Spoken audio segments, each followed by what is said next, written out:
हो जाएंगी। परोसते समय रोटी थाली में परोसते हैं उस समय ध्यान देना है, ऊपर से डालना है, ऐसा कि जूठा न होने पावे, रोटी टच न करे हाथ और थाली में एक साथ। ये शास्त्र का विधान, व्यवहार में इसको उतारने की आवश्यकता है। लेकिन आज हम लोगों का मन रखने के लिए ऐसी गलतियां होती रहती हैं, फिर भी मना नहीं करते हैं।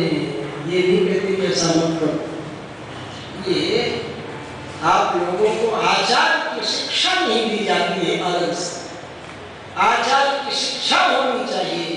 घरों में हाथ मिट्टी करने का चलन तो खत्म हो गया। पहले एक जमाना था, उस जमाने में आप ही के घर में बड़ेरों को हमने देखा, वो लकड़ी टोटी में लगी रहती थी। महात्मा जी के यहाँ गया मैं, वहाँ ऊपर तो देखा कि वहाँ टोटी में लकड़ी लगी थी। हमने कहा ये लकड़ी रामाकृष्ण शारदा के यहाँ भी लगी हुई थी। सागरी में जब 1976 में और 77 में स्वामी जी के साथ गए थे तो देखा था वो टोटी घुमाने वाली नहीं रहती थी, यो उसमें लकड़ी लगी रहती थी। और ऐसे शौचालय से निकलकर यो उसके यो कर दिया, हाथ से नहीं छूते थे उसको, ऐसे लकड़ी किया और पानी गिरने लगा। 10 बार बाएं हाथ में मिट्टी लगा लिया, फिर दोनों में 7 बार लगा लिया। अब तो एक साबुन की टिकिया बांस बेसिन पर रखी हुई है।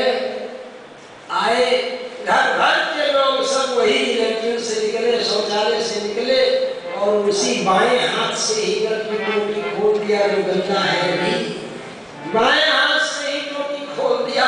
कोई विचार नहीं है उनको। वो एक जमाना था जब लकड़ी टोटी से लगी रहती थी। देखा हूँ आपके यहाँ लंका की क्या में देखा, जब थे पिताजी रामदयाल जी तो उस समय देखी हुई बातें हैं, यहीं पर देखा हूँ मैं। अनन्यता, निष्ठा, तो वो सब आचार था। उस आचार की परंपरा को पुनः जब तक प्रतिष्ठित नहीं करेंगे तो अब तो बस बेसिन जाम हो जाएगी। मिट्टी से हाथ मिट्टी करेंगे, ग्रेनाइट का फर्श जो है वो मिट्टी गिरने से गंदा हो जाएगा। ऐसा परिभाषा बन गया है मकान ही लोगों का कि वो हाथ मिट्टी कहाँ से करेंगे, वो साबुन से धोएंगे। लेकिन हम इतना करेक्शन करते हैं उसमें, भाई बस बेसिन जाम न हो जाए, तुम्हारी चौक न हो जाए, इसलिए कोई बात नहीं, हम मिट्टी मत करो, लेकिन सर्फ रख दो मिट्टी की जगह। लैट्रिन जाने से पहले ही बास बेसिन के एक कोने में 2 चम्मच सर्फ रख लीजिए।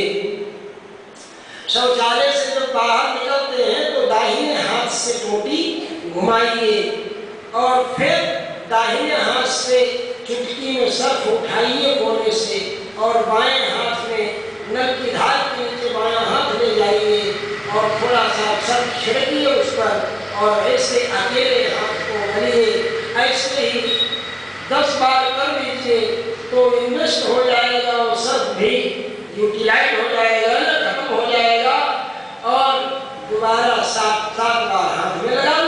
नहीं इतना करते हो तो 2-4 बार तो कम से कम बाएं हाथ को साफ करके 2-4 बार दोनों को कर लो।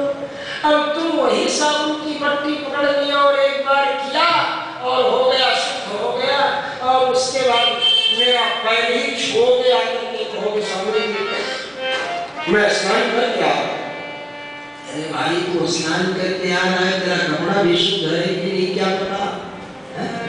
तो शौचालय से निकलने के बाद हाथ मिट्टी किया और उसके बाद अपनी तौलिया और अपना अंडरवियर और अपनी गंजी लेकर के बाथरूम में घुसा और स्नान करके और तो वही गंजी और वही तौलिया वही सब पहनकर अंडरवियर आ गया तो बाहर। तो लैट्रिन के बाद जब तूने अपनी गंजी तौलिया छुआ तब तो अशुद्ध हो गया, तो नहाकर तूने अशुद्ध ही वस्त्र पहने और उसके बाद तू बोल रहा है कि मैं तो नहाया हुआ हूँ। नहाए नहीं है, तुमने अपने शरीर को धो लिया है, धुल गया है शरीर ये कहेंगे, लेकिन स्नान तो उसको तब कहेंगे जब पहले ही बाथरूम में कपड़े रख दीजिए शौच जाने से पहले। मैदान निपटने से पहले अपने कपड़े रख दीजिए उस बाथरूम में स्नान करने के लिए बाद पहनने वाले कपड़े, और फिर आप आइए ब्रश भी पहले ही कर लीजिए, दतवन पहले ही कर लीजिए शौचालय में जाने से पहले। जब दतवन करेंगे तो दांतों का प्रेशर जब बनेगा, जोर लगेगा, तो अपने आप यहाँ मस्तिष्क की नसें जो हैं उनमें हलचल होगी, और हलचल होने से, दबाव होने से जब दतवन करेंगे, जब ब्रश करेंगे, तो यहाँ पर जब हलचल होगी तो जनेऊ भी तो कान पर चढ़ाते हैं, इसलिए फिर जनेऊ चढ़ा सिर में गमछा बांध करके और उसके बाद शौच करने जाइए, अपने आप प्रेशर बन जाएगा। शौच से आए तो हाथ मिट्टी उसी तरह किया, चुटकी में सर डाल करके बाएं हाथ को पहले धो लिया, फिर वो दाहिना। नियम तो है 10 बार बाएं हाथ को और 7 बार दोनों हाथ को, ये गृहस्थ का धर्म है। ब्रह्मचारी का 20 बार बाएं हाथ को और 14 बार दोनों हाथ को, और वानप्रस्थी का 30 बार बाएं हाथ को, 21 बार दोनों हाथों को, और सन्यासी का धर्म है 40 बार बाएं हाथ को साफ करना और 28 बार दोनों हाथों को साफ करना। तो ये सब नियम पुराने जमाने के लोगों ने बताए हैं, और उन नियमों का पालन हम उतना नहीं करते तो साबुन की बट्टी की जगह पर कम से कम सर्फ ही रख दें। आजकल तो एक अच्छी व्यवस्था हमको लगी कि वो लिक्विड सोप आ गया है, दबाया और निकला और काम। लिक्विड सोप से एकदम लो है, लेकिन उसको ऐसे दबाइए, मतलब छूना नहीं है। उससे शुद्धता को आप मेंटेन कर सकते हैं, अगर आप चाहेंगे तो रास्ता निकल आएगा। और न करने के लिए बहाने बहुत मिल जाएंगे। महाराज आजकल कहाँ होता है तो कहाँ होता है, तो बहाना मिल जाएगा। ये आचार, और इसी आचार का महत्व हमारे शास्त्रों में दिया गया। ये नहीं कि शादी हो गई और बड़े घर की लड़की आई हुई है तो उसके सामने हम भी हाई फाई बनने के लिए अपने नियमों में परिवर्तन कर दें और अपने नियमों को छोड़ दें। ये सब कुछ नहीं। कहाँ कर्दम ऋषि बेचारे फक्कड़ साधु तपस्या करने में लगे थे, और कहाँ राजाधिराज स्वयंभू मनु जी अपनी बेटी लेकर के पहुंचे और ब्याह किया, और स्वयंभू मनु और शत्रुपा ब्याह करके चले गए। देवहूति की सुंदरता का वर्णन न कर रहे थे। कर्दम ऋषि की इतनी सुंदरी है महाराज, कौन नहीं ब्याह करना चाहेगा इससे। और ब्याह करके स्वयंभू मनु और शत्रुपा जब चले गए, तब कर्दम ऋषि फिर अपनी साधना में लग गए, तपस्या में लग गए, आराधना में लग गए। फिर वो बेचारी सोचती तो भगवान की पूजा में लग गई। घर में कभी कोई मेहनत मजदूरी का काम किया नहीं, परिश्रम किया नहीं। राजकुमारी नागनीना कोमलांगी शत्रुपा ने बड़े लाड से प्यार से उसका पालन पोषण किया था देवहूति,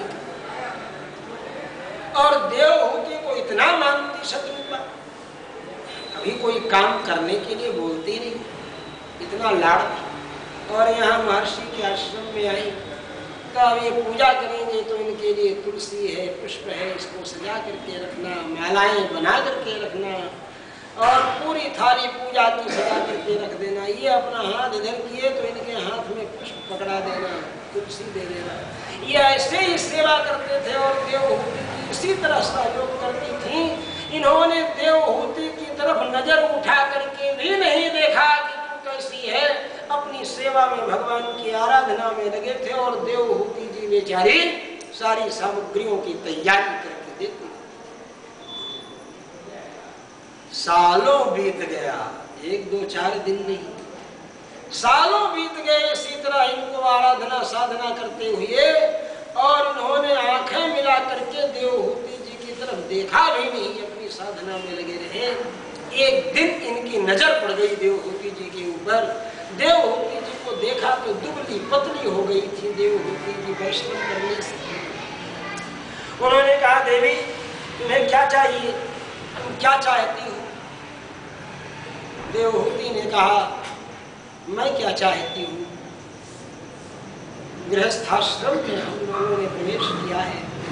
गृहस्थाश्रम का जो धर्म है उस धर्म का पालन होता रहे, इसके अलावा हमें और क्या चाहिए। कर्दम महर्षि ने सोचा शायद ये दुबली पतली हो गई है, इसलिए इसके शरीर में विषयों के प्रति रुझान कम हो गया, विषय भोग करने का आकर्षण समाप्त हो गया है, शायद इसके मन में दुबली पतली हो गई है। तो देवहूति ने विचार किया एक ऐसे दिव्य विमान का निर्माण करूं जिसमें प्रवेश करते ही ये जैसे आई थी उसी तरह के स्वरूप को प्राप्त हो जाए, उससे भी ज्यादा सौंदर्य, उससे भी ज्यादा आकर्षण उत्पन्न हो जाए। ये संकल्प किया और संकल्प करके कर्दम महर्षि ने एक दिव्य विमान की रचना कर दी। उस दिव्य विमान में स्नान घर में ठंडे पानी की व्यवस्था, गर्म पानी की व्यवस्था, तरह तरह के पाउडर रखे हुए हैं स्नान घर में, बेसन का पाउडर है, उड़द के पाउडर है, मिला करके स्नान करने के लिए बादाम पिस्ता पीस करके उबटन रखा हुआ है, पूरी तैयारियां हैं। और उस विमान की दीवारें स्वर्ण की दीवारें बनी हुई है, उसमें हीरा पन्ना नीलम मुखराज लगा हुआ है, उसकी सीढ़ियां मूंगे से मढ़ी हुई हैं, वैदुर्य मढ़ियां, उन दीवारों में हंस सारस चकवा चकवी मोर तोते ऐसे बने हुए हैं कि लगता है कि सही के तोते हैं और सही सही में मोर हैं। जो सही सही के मोर और तोते हैं वो सब उन दीवार में बने हुए तोतों से मोर से बात करने के लिए आगे बढ़ते हैं। ऐसा सजीव चित्रण उस विमान में जो संकल्प के द्वारा चलता था, उसमें कोई फ्यूल नहीं लगता था, कोई पेट्रोल नहीं लगता था, केवल संकल्प का ही पेट्रोल। आप संकल्प कीजिए और संकल्प करने मात्र से आपको वह वस्तु मिल जाने वाली, संकल्प करने मात्र से आपको वो पदार्थ मिल जाने वाले। संकल्प आपने किया नहीं कि वो संकल्प आपका पूर्ण हो गया। ऐसा दिव्य विमान निर्माण करके कर्दम ऋषि ने अपनी तपस्या का नमूना पेश कर दिया और कहा देवहूति से, कहो ये विमान कैसा है? तो देवहूति ने कहा ठीक ही है, मतलब कोई ज्यादा उनको आश्चर्य नहीं, ठीक ही है, चलो अच्छा है। तब मन में विचार किया कि भाई ये ऐसा कह रहे हैं, मतलब क्या है? कुछ तो हो सकता है इसके अंदर काम के प्रति आकर्षण की कमी हो गई हो, सुख भोग करने का आकर्षण इसके अंदर समाप्त हुआ हो। इसलिए कर्दम ऋषि ने सामने ही सरोवर था, उस सरोवर में स्नान करने के लिए कहा, देवी ये सामने सरोवर है, निर्मल जल है, तुम इस सरोवर में स्नान करो, डुबकी लगो। और जब देवहूति ने सरोवर में डुबकी लगाने के लिए पहली सीढ़ी पर पैर रखा और बस सीधे ही जल के अंदर उतर गई हो। और जल के अंदर उतरती है जैसे डुबकी लगाने के लिए, तो देखती है न वहाँ जल है, न वहाँ सीढ़ियाँ है, न वहाँ सरोवर है, सब कुछ गायब। देखती है तो विमान का दृश्य आ गया। 16 वर्ष की सुंदरियां, जिनको एयर होस्टेस कहते हैं आजकल, ऐसी 16 वर्ष की सुंदरियां, विमान परिचारिकाएं, एयर होस्टेस, वो सेवा में उपस्थित हैं। हाथ जोड़ करके सबने कहा अहम कर्म करिस्तुभ्यम वयम कर्म करिस्तुभ्यम साधुनः करवामः। वयम कर्म करी तुभ्यम साधिनः करवाणि किम। साधन, हमारे ऊपर आप साधन शासन कीजिए, बताइए। समझे राजेश, मेरे ऊपर साधन कीजिए, शासन कीजिए कि मैं क्या आदेश दीजिए, मैं क्या। अच्छा, कुछ नहीं चाहिए? बोले नहीं, अभी आई हैं आप विमान में, आप स्नान करें। वो सरोवर में डुबकी लगाने के लिए उतरी और विमान में कैसे पहुंच गई भैया ऑटोमेटिक। आजकल चेन्नई उन्नई में, हैदराबाद वगैरह में वो एरो ब्रिज होता है ना हवाई जहाज में घुसने के लिए, एरो ब्रिज, जिसमें ऊपर से ही ऐसे हवाई जहाज में घुसने के लिए रास्ता हो, अगल बगल से वो ढका रहे आई बात, और वो उसी विमान में खुलता है जाकर, गैलरी टाइप की। और उसी गैलरी में चलते चलते डायरेक्ट विमान में पहुंच जाता है। डायरेक्ट विमान में जब पहुंच जाता है तो विमान में डायरेक्ट पहली बार जब जाता है, बाद में तो एक्सपर्ट हो जाता है। पहली बार जब मैं चेन्नई में विमान में, पहले तो मैं सोच रहा था सीढ़ी लगेगी, सीढ़ी पर चढ़ करके विमान में जाएंगे और वहां लिफ्ट स्टेयर से अपने आप लिफ्ट वाली सीढ़ियां जो होती हैं उससे मैं चढ़ गया था। अब जब गैलरी से गया और डायरेक्ट ही मैं तो सोच रहा था अब सीढ़ी पर चढ़ूंगा फिर विमान में घुसूंगा, लेकिन वो सीढ़ी उड़ी कुछ दिखी नहीं। डायरेक्ट मैंने देखा कि विमान का दरवाजा, हवाई जहाज का दरवाजा, उसके दरवाजे के सामने एयर होस्टेस खड़ी, उसने स्वागत किया, नमस्कार कहा। हमने कहा डायरेक्ट आ गया मैं विमान के अंदर है। वो उसी तरह का बना हुआ है, इतनी ऊंचाई, 2 मंजिला पर मंदिर में चढ़ जाओ और जो बारजा निकला हुआ है उसी में विमान के दरवाजे को सटा दिया जाए और ऐसे घुस जाओ, जैसे लिफ्ट का दरवाजा खोलो तो मकान के अंदर दाखिल हो जाते हो ना, उसी तरह से ऐसे ही कुछ सरोवर का और विमान का माइक्रोवेव सिस्टम से रास्ता तैयार कर दिया था कर्दम ऋषि ने अपनी तपस्या से। जब देवहूति ने डुबकी लगाई सरोवर में तो डुबकी लगाते ही विमान में प्रवेश कर गए। समझिए कितना बड़ा विज्ञान है कर्दम ऋषि। श्रीमद् भागवत में तो स्पष्ट यही है कि जैसे डुबकी लगाने के लिए सरोवर में प्रवेश करते हैं वैसे विमान में पहुंच जाते हैं। भाई कैसे पहुंच जाते हैं, ये व्यवस्था है। और विमान में जब पहुंचते तो 16 वर्ष की वो सुंदरियां कन्याएं पहले इनके शरीर में उबटन लगाती है और बादाम और पिस्ते का उबटन लगा करके, और उसके बाद फिर इनको बेसन और दही और उसमें हल्दी और उसमें केसर मिला करके शरीर मर्दन करके रगड़ रगड़ करके स्नान कराती है। दिव्य स्नान करने के बाद इनके बालों को सुखाती है तौलिया से, और फिर सुंदर आग के अंगारों में जायफल, जावित्री, खस और इलायची, चंदन का बुरादा, ऐसी ही सुगंधित चीजें डाल देती है। उसका धुआं सुगंध निकलता है तो उस धुएं में बालों को डुबा करके सुखाती। और आजकल तो हेयर ड्रायर चला हुआ है तो कंघी करते गरम हेयर ड्रायर से बालों को सुखाते हैं, लेकिन उसमें कोई पोषण तो बालों को मिलता नहीं है, बाल झड़ भी जाते हैं वो हेयर ड्रायर से सुखाने पर।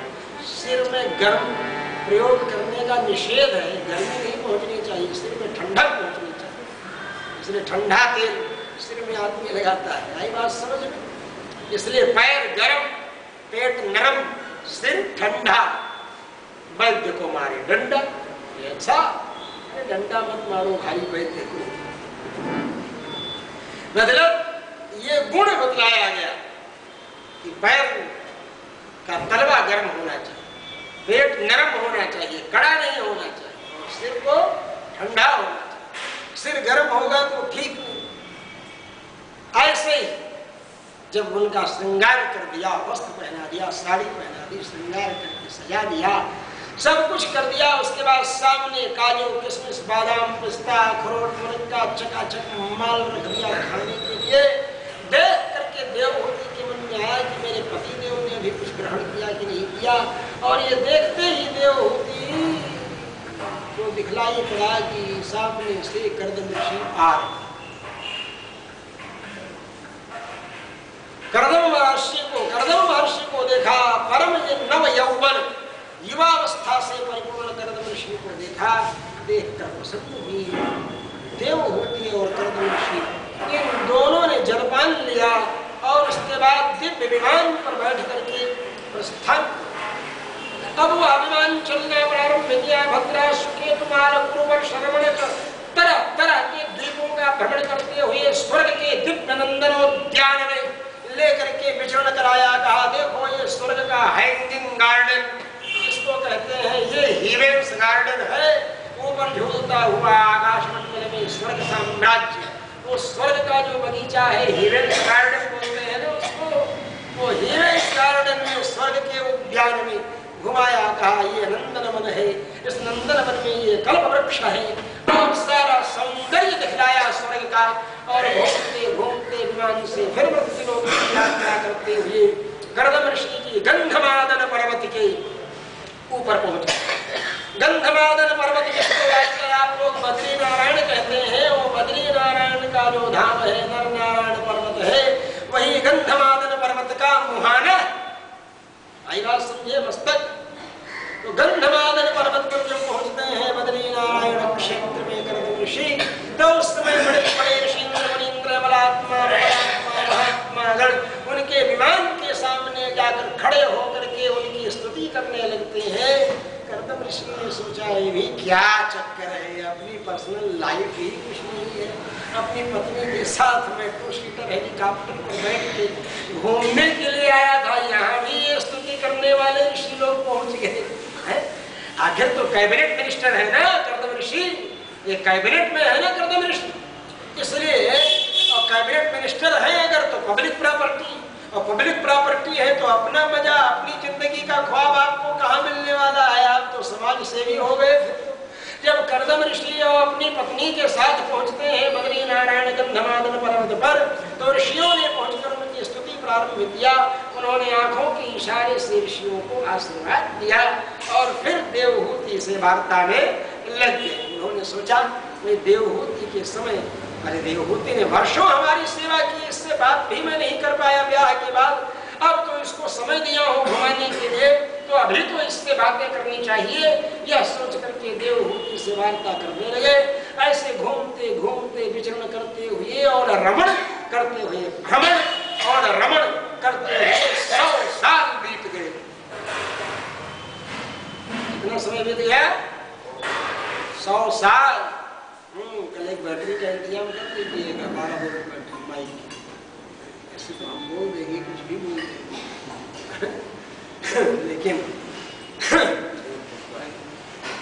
चुटकी चुटकी में 100 साल बीत, और 100 साल जब बीत गए तब उन्होंने कहा भाई एक आदमी की आयु 100 साल मानी गई है शास्त्र में, और 100 साल तक मैं तुम्हारे साथ विचरण करता रहा, 100 साल तक मैं तुम्हारे साथ विचरण करता रहा, और 100 साल तक विचरण करने वाला मैं, अब तो मैं तपस्या करने के लिए जा रहा हूं। तपस्या, देवहूति ने कहा तपस्या करने जा रहे हैं आप? बोले हाँ। बोले तो क्या जिंदगी का लक्ष्य भोग है? क्या जीवन का लक्ष्य विषय वासना है? क्या जीवन का लक्ष्य केवल भोग ही भोगना है? ऋषि ने कहा मतलब क्या है? बोले मतलब ये है कि 100 साल से आप हमारे साथ भ्रमण करते रहे और रमण करते रहे, और उसके बाद आप जाने को तैयार हैं, तो क्या गृहस्थ आश्रम का लक्ष्य केवल रमण करना और भ्रमण करना है? बोले मतलब ये है कि शास्त्रों में हमने सुन रखा है आपके द्वारा, शास्त्रों में हमने सुन रखा है आप ही लोगों के मुख से कि तृप्त्यर्थम भोजनम कुर्यात् संतानार्थम च मैथुनम। तृप्त्यर्थम भोजनम कुर्यात्, तृप्ति के लिए मतलब पेट भरने के लिए भोजन करना चाहिए, और संतानार्थम च मैथुनम, संतान प्राप्त करने के लिए स्त्री सहवास करना चाहिए। संतान तो प्राप्त हुई नहीं और आप जाने को तैयार हो गए। क्या जीवन का लक्ष्य भोग ही है? गृहस्थ जीवन का लक्ष्य विषय वासना है कि संतान?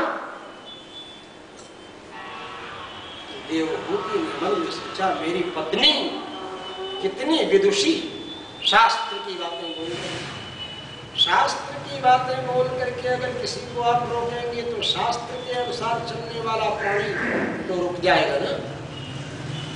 कर्दम ऋषि तो शास्त्र के अनुसार जीवन बिताने वाले महापुरुष थे ना। जब उनकी पत्नी ने शास्त्र की वार्ता के अनुसार उनसे कहा कि गृहस्थ जीवन का लक्ष्य भोग नहीं है, संतान उत्पन्न करना है, तो कर्दम ऋषि रुक गए। कर्दम ऋषि फिर कुछ दिन के, फिर उनकी कन्याएं हुई, अरुंधति वगैरह उन्हीं की न कन्याएं थी, अनुसुईया जी वगैरह,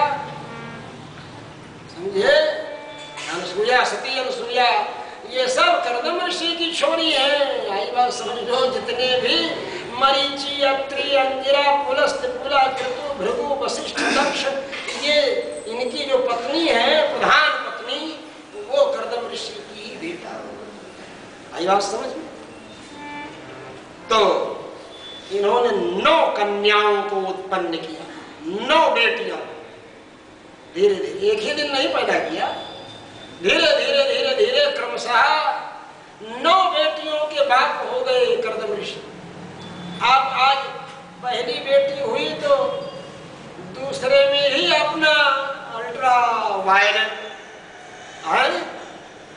किरणों से पता लगाने लगती कि भाई ये क्या है क्या नहीं। साउंड अपना चेकअप कराना, अल्ट्रासाउंड में जाकर के चेकअप कराते डॉक्टर के द्वारा कि मेल चाइल्ड है या फीमेल चाइल्ड। यहाँ 9 बेटियां हो गई और उनको कोई फिक्र और गम नहीं है। आज 2 ही बेटी में लोग घबरा जाते हैं। हमारे बुजुर्गों के यहाँ, आपके यहाँ भी तो ऐसे हुए हैं जिनकी 5-5, 7-7 बेटियां हो। लड़के तो बाद में ही आया है। इसलिए जो आती है संतान, वो अपना कर्म अपने साथ लेकर के आती है। मैंने कहा था ना आपको, जैसे सिम कार्ड मेमोरी में जो डाटा रहेगा वो किसी भी मोबाइल के सेट में डालोगे तो वो डाटा उस सिम कार्ड के साथ जाएगा। तो जीवात्मा ऐसा सिम कार्ड है जिसमें कर्मों का डाटा जो है वो सेव है, सुरक्षित। चाहे स्याह, चाहे सफेद, चाहे पुण्य, चाहे पाप, कोई भी कर्म है वो सब सिम कार्ड मेमोरी में है। और 84 लाख योनियों के 84 लाख मॉडल मोबाइल के हैं। वो किसी भी मॉडल के अंदर सिम कार्ड डाल दिया जाएगा, सिम कार्ड मेमोरी अपने आप ही एक्टिवेट हो जाएगी। मालूम हो जाएगा कि क्या है सिम कार्ड में, क्या नहीं।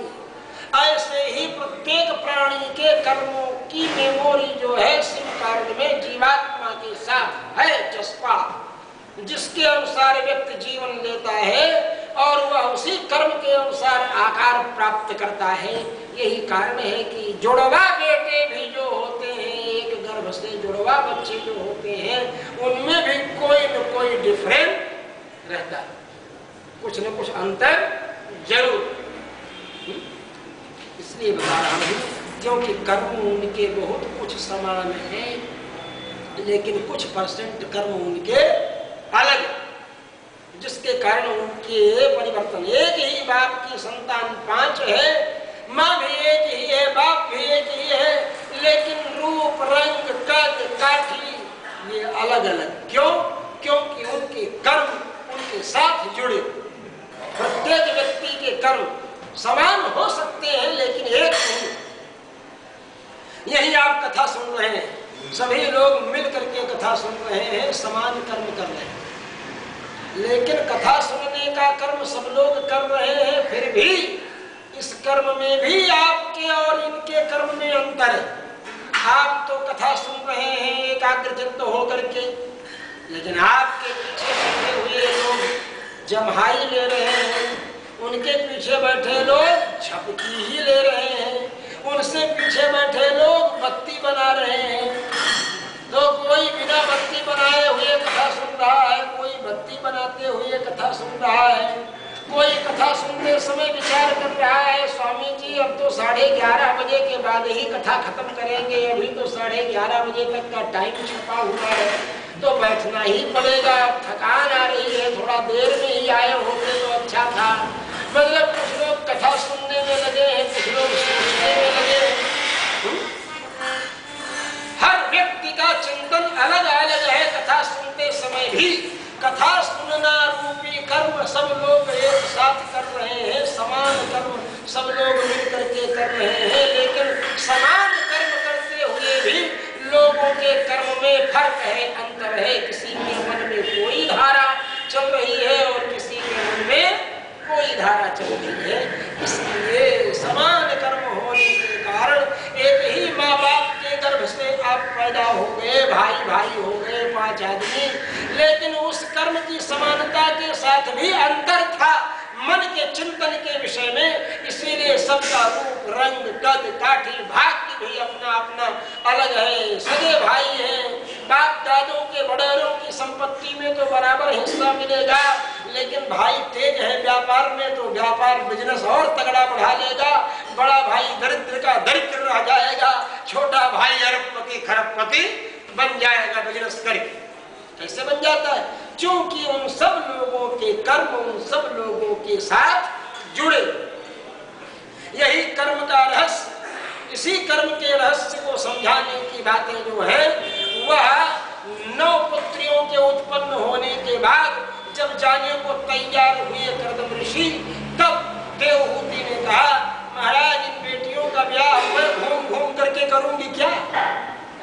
आप जा रहे हैं तपस्या करने के लिए, तो छोरियों का ब्याह मैं करूंगी घूम करके? तो कर्दम ऋषि ने सोचा हाँ ये भी तो बात, ब्याह की बात। तो कर्दम ऋषि ने ध्यान लगाया, ध्यान से देखा तो देखते ही ब्रह्मा जी के 9 पुत्र पहुंच गए। ब्रह्मा जी के 9 पुत्र, 9 कन्याएं हैं नहीं, ब्रह्मा जी के 9 पुत्र पहुंच गए। मरीचि, अत्रि, अंगिरा, पुलस्त्य, पुलह, कृतु, भृगु, वशिष्ठ, दक्ष। हमको लगता है मेरिट से ब्याह होने वाला रहा होगा, जैसे मेरिट से आते हैं ना MBBS में, तो उसी तरह मेरिट से आ रहे होंगे। तो नारद जी का नंबर 10वां था ना, 10वां स्तोत्र नारद। अगर कर्दम ऋषि को 9 कन्याओं की जगह 10 कन्याएं हुई होती तो नारद जी का भी ब्याह हो गया, लेकिन मेरिट से चल रहा था, लगता है काम हुआ। इसलिए मरीचि, अत्रि, अंगिरा, पुलस्त्य, पुलह, कृतु, भृगु, वशिष्ठ, दक्ष, इन 9 का विवाह हो गया। नारद जी 10वें नंबर में थे और 9 ही बेटियां थी कर्दम ऋषि। ये 9 जो है ऋषि साधु भाई हो गए, और इन 9 की पत्नियां जो है ये अनुसुईया जी है, जो समझ लीजिए वशिष्ठ जी की, अरुंधति जी है, ये सब नारद जी की भाभियां हो गई। नारद जी तो विरक्त थे, इनकी 9 भाभियां। नारद जी सबसे छोटे हैं ना, तो इसलिए देवर्षि नारद किसी तरह विचरण करते हुए और खेल करते रहे, भाभियों को भाभियों में ही कभी भिड़ा देते। ये नारद जी का काम। अनुसुईया जी को ही भिड़ा दिया कि तुमसे बढ़कर के सती और कौन, और देवियां भी चक्कर में पड़ गई, अनुसुईया जी के सामने लेने के देने पड़ गए। सब कथाएं मालूम है ना, ब्रह्मा विष्णु महेश को 6 महीने का छोरा बना करके पालने में लिटा दिया अनुसुईया जी। तो इस तरह से 9 बेटियों का ब्याह हो गया एक ही दिन में। आजकल के दहेज देने का जमाना होता तो परेशान हो जाते थे। दहेज के कारण ही घबरा करके आदमी बेटी पैदा करने में एक बार घबरा रहा है ना इस जमाने में। ऋषि महर्षियों की परंपरा में दहेज का कहीं नाम ही नहीं। हमारी प्राचीन शास्त्रीय परंपरा में दहेज प्रथा और दहेज की परंपरा नहीं है, दहेज का नाम नहीं है। दिया जाता था दहेज, मांगा नहीं जाता था। अरे उपहार कौन नहीं देना चाहेगा अपने कौन से आपको, अपनी बेटी को क्या नहीं देना चाहेगा विदा करते समय भाई। लेकिन कभी मांगने वाली दुष्प्रवृत्ति नहीं थी। राजा जनक जी ने 4 के साथ ब्याह कर दिया, राम लक्ष्मण भरत शत्रुघ्न, लेकिन दशरथ जी ने एक बार भी नहीं कहा कि बाद में विचार करें। आजकल तो शादी के मामले में उम्र की बात भी चेला मानने को तैयार नहीं होता है। हाँ स्वामी जी सोचेंगे, नहीं मानना होगा तो बोला लड़का नहीं मान रहा है, नालायक है, लड़के को 2-4 गालियां भी निकाल देगा, लेकिन उसको करना ही नहीं है, बात माननी ही नहीं है। इसलिए मैं बता रहा हूँ बंधुओं, ध्यान देने की बात है कि प्राचीन काल में दहेज की ऐसी परंपराएं नहीं थी जैसी आज के जमाने में हो गई है। आदमी निचोड़ रहा है, चूस रहा है, निचोड़ करके जिंदगी से आदमी घबरा गया है। इस जमाने में बेटी पैदा करने को अभिशाप मान करके भ्रूण हत्या का पाप कर रहा है, भ्रूण हत्या का पाप। लेकिन कर्दम ऋषि ने समाज को उपदेश दिया, एक नहीं 9 बेटियां। और उसके बाद जब वन में जाने लगे तो देवहूति ने कहा मैंने सुन रखा है अपुत्रस्य गतिर् नास्ति सन्मित्र रहितस्य। जिसके पुत्र नहीं हो सन्मित्र रहितस्य च, सन्मित्र नहीं है और जिसको पुत्र नहीं है उसकी गति नहीं होती। इस इसलिए मैं चाहती हूँ 9 बेटियां तो मेरे ही हैं, मेरे 9 कंवर साहब हैं, 9 दामाद हैं, वो भी मेरे पुत्र ही की तरह हुए है ना, मेरी बेटियों के पति हैं तो। लेकिन मैं चाहती हूँ कि मेरे गर्भ से भी एक पुत्र हो। कर्दम ऋषि ने विचार किया, रे देवी तुमने तो बहुत बड़ी बात मुझे याद दिला दी। भगवान ने स्वयं हमसे कहा था, तुमने तो बहुत बड़ी बात याद दिला दी। भगवान ने स्वयं हमसे कहा था कि मैं तुम्हारा पुत्र बनने के लिए जन्म लूंगा,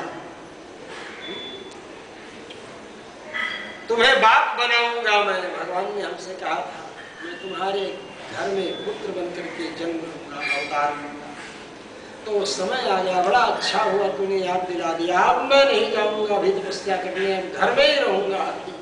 इस तरह कर्दम ऋषि जी फिर रुक गए, और जब फिर रुक गए तो फिर कुछ दिनों बाद सुंदर ग्रह गोचर उत्पन्न होने पर शुभ मुहूर्त में कपिल मुनि का जन्म हुआ। बोलो कपिल भगवान की जय। कपिल महर्षि भगवान के अवतार है ना कपिल जी। कपिल मुनि का जन्म धीरे धीरे धीरे धीरे इनका यज्ञोपवीत संस्कार करने की अवस्था देख करके कर्दम ऋषि ने इनका यज्ञोपवीत संस्कार किया। उपनयन संस्कार करने के बाद वेदों का अध्ययन, स्वयं प्रकांड विद्वान थे कर्दम ऋषि, उन्होंने सकल शास्त्रों का अध्ययन, तो भगवान थे अपना तो मर्यादा का पालन करने के लिए, प्रोटोकॉल फॉलो करने के लिए कपिल मुनि जी ने वेदाध्ययन कर लिया। सब जानने वाले थे, साक्षात परमात्मा के अवतार। लेकिन फिर भी संस्कार, फिर भी गुरु गृह गए पढ़न रघुराई। भगवान सब जानते हैं लेकिन गुरु के घर में पढ़ने के लिए जाते। तो कपिल मुनि धीरे धीरे बड़ी अवस्था हो गई, तो फिर उन्होंने कहा कर्दम ऋषि ने कि अब मैं तपस्या करने जाना चाहता हूँ। कपिल मुनि ने कहा पिताजी आप जैसे त्यागी सन्यासी महापुरुष के लिए चाहे घर में रहे चाहे वन में रहे कहीं भी रहे कोई फर्क पड़ने वाला नहीं। आपकी इच्छा है तो आप तपस्या करने जाओ, कोई